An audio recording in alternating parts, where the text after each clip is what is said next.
Hey guys, Chaos here, and I wanted to talk about the new update or patch that just dropped today of update 14.3 and kind of give a general rundown of it. Overall, it's not a super huge update, nothing super revolutionary is coming to the game in this update, but it's more of a health update and a bug fixing update. Now, there is a lot of bug fixes I'll talk about, some of which I won't be able to do complete justice, but there are a couple other aspects like the training range that I'll talk about in this video. And again, this video is just going to be a general rundown of what to expect in update or patch 14.3 of what's changed, what's maybe stayed the same, and just at least a rundown condensed video talking about that update. Now, before I get into some of the bug fixes, I do want to talk about at least some of the obvious changes. The intro is a little bit longer. A couple different game designers and aspects are on the game now. The second thing you should see once you get into the lobby is the basic training and additional content screen. Right now, I'm on the additional content screen. It's got all the different DLC uniforms that you can buy. Some pretty cool stuff in there, and a bit of a little fashion design show, as you see here, where you can see what the uniform is. There's cool little uniforms in there. It's nice to give it a look. But the big one that they brought with this update is the training mode, or the basic training mode. Now, when I opened this up for the first time, I really liked what I saw. It was really cool, a nice little intro, and even though it doesn't add a lot to the game, it was still very cool to see, and it's very fluid. So they've combined the field manual and the training center all into one, which I think is really cool. You see everything all in a nice little area. Field manual got a little bit of a facelift, but it's still pretty much the same, all things intended, besides a couple changes, such as Kharkov being on there and Real being updated accordingly. But the big thing with this update is the training range, and it's like a mini sandbox of sorts. Now, there is already a couple videos about the test server, what it looked like, and I've seen those. It's pretty much the same as we expected. It's pretty bare bones when you think about it, but it's nice. It's nice to have. It's not too overwhelming, and it provides a lot of value, especially for newer players. And I think this will be a great addition to the game, and overall, it's very nice to have.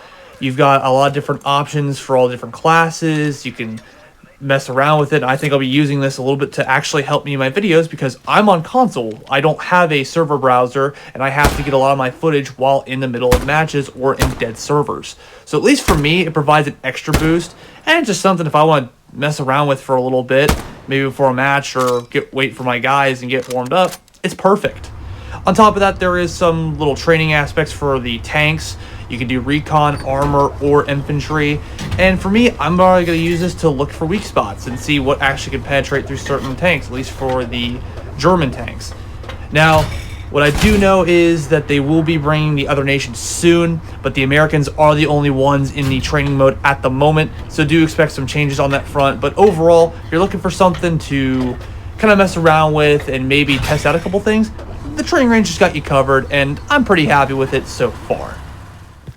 Moving on past the practice range, the British weapons have gotten a bit of a buff. So a lot of the weapons were either not zeroed in properly, and along with the whole British update was very half-baked. So on screen I've put up the British Forces improvements. You can stop this if you need to, but I will go into some minor details of what to expect. Now, I am calling this a buff because it's much needed, and it does add some firepower as the guns are finally sighted in pretty well.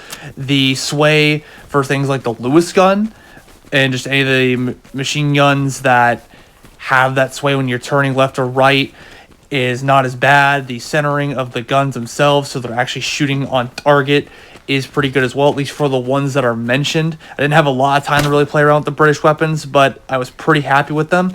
And overall, I think it lays the groundwork for when they actually bring in the other weapons that they talked about in previous dev briefs. So another decent step in the right direction there. Now, since we talked about the training range and the British force improvements, I want to get into more of the general improvements that they've mentioned in their patch notes. So the improved micro stutters, or the lessening of the micro stutters, if I interpret that correctly, an increasing of the commander level requirement from 10 to 30, which I think is a big one. I think someone should have some gameplay knowledge before they step into the commander role, let alone the officer role, but that's just me. And additional ultra widescreen support. This is more for PC players.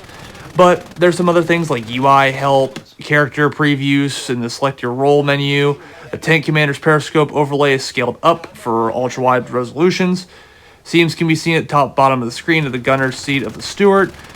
Seams can be seen in the BA-11 as well. Some black bars on the Panzer IV. And just in general, some player locomotion changes that they talked a lot about. And then we get to the general bug fixes. So there were some improvements, now there's some general bug fixes. And as I mentioned at the beginning, there's a lot of general bug fixes just across the board. I couldn't do them all just, so I'm going to hit on a lot of the high points. So the Panther heavy tank having a faster reload time than the Tiger has now been fixed. It has the same reload as the Tiger now. Some animation issues with the Nagant revolver when reloading. The MGs clipping through the player model when shooting while being prone and while looking up. Some sound effects and visual effects have been changed. But a big thing that I saw as well, just again, giving it a simplistic manner here, a lot of the maps had a lot of tiny aspects changed about them, such as the following. So on Remagen, canvas-covered assets use canvas bullet penetration values, allowing all types of bullets to shoot through them. Also, some other things like sandbags around the artillery gun have improper bullet effects. Forgive me for how I may be saying some of these things. I am reading directly off the Steam notes, just talked about what they have to give you more of an exact thing of what they're saying. But there is a long laundry list of maps here that, if you're curious about a map, it probably has it on there of what maybe little things have been fixed. Again, these aren't super major, but they're little aspects that they've changed about the map to maybe make it look better and just to fix bugs as well. So I implore you to go take a look. But overall, this update isn't super big in the grand scheme of things. Not like what's been talked about for, say, bringing the British weapons in and other things like that. I think they're laying the groundwork for some other future updates, such as the British weapons coming in and just anything else they wish to put in. But overall, I think this is a decent update as is. Now, I have had a couple issues come up of some crashes with people and a couple communications issues, like the voice chat's not working. But overall, these have been pretty minor issues as I've been able to overcome with a simple reset or simple fix. But if there's continued issues, I would not be surprised if Team 17 puts out a hot fix to fix any of the glitches in the system to make it run better. But overall, that's update 14.3 in a very condensed fashion. Hope you got something out of it, and I'll see you in the next video.